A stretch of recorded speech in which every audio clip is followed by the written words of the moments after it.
My name is Jessica, and I live in the Creston neighborhood.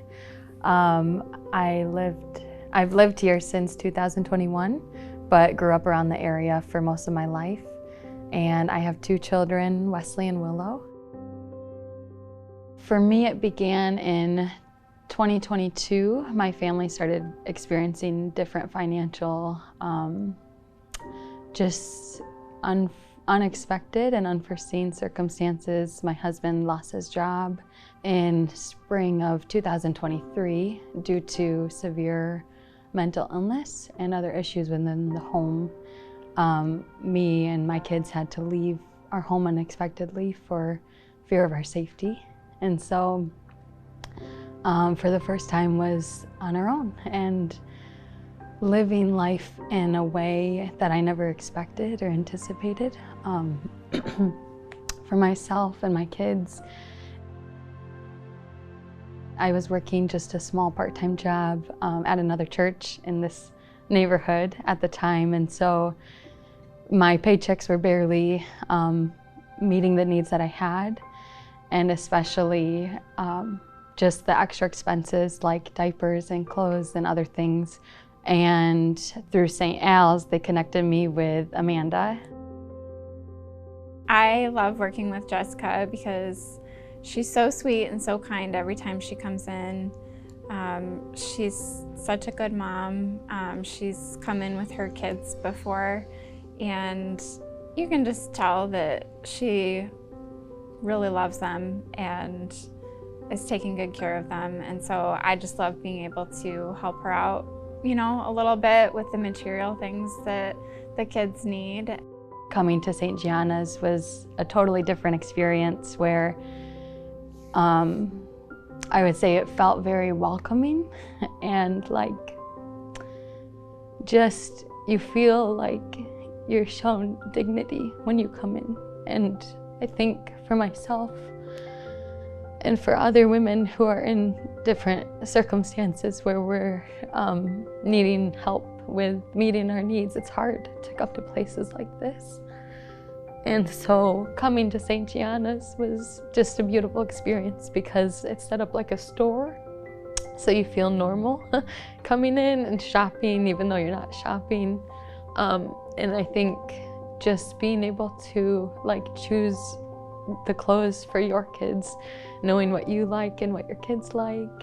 I think that what we're providing through St. Gianna's and the work that we're doing here just helps families to not feel that burden of trying to make ends meet and also get the basic things that their children really need to have to be healthy, and just being able to give them a little bit of freedom and not feel like they're trying to do that all on their own, and that they have some support and that they have a village to help raise their children. It's been a really cool and empowering thing to be able to bring back clothes so that other families can continue benefiting from this in the same way that I have. For me, it happened especially when my husband and I went through a divorce, and then we had all of the stuff in our house through that process that needed to go. And one of those things was for these bins of baby clothes that I had saved for future babies. Through the process of divorce, there's just so much grief and loss, and those bins were just another thing for me of like, that really embodied that loss.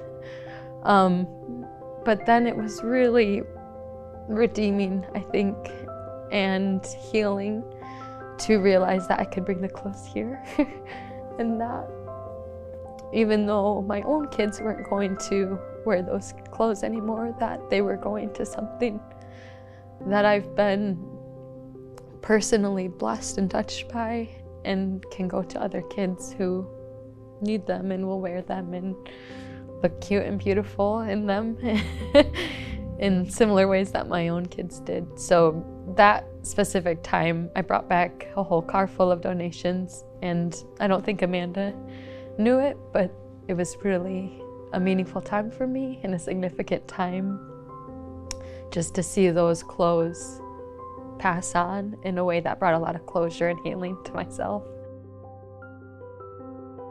I think a place like this is vital to the community because it directly affects the families within the community. It's not only for West Michigan families that have been here most of their lives like me, but ones who are coming in, whether they're moving here from a different state or from a different country. It's been really cool to see how it's been like just a community center. I've walked in here and ran into neighbors and different friends who live around me, and so it's been a place of connection even for me to come in and see familiar faces, to be received well, to feel welcomed, to feel seen and loved, and then to feel that every time when you come in since then has been really, really beautiful.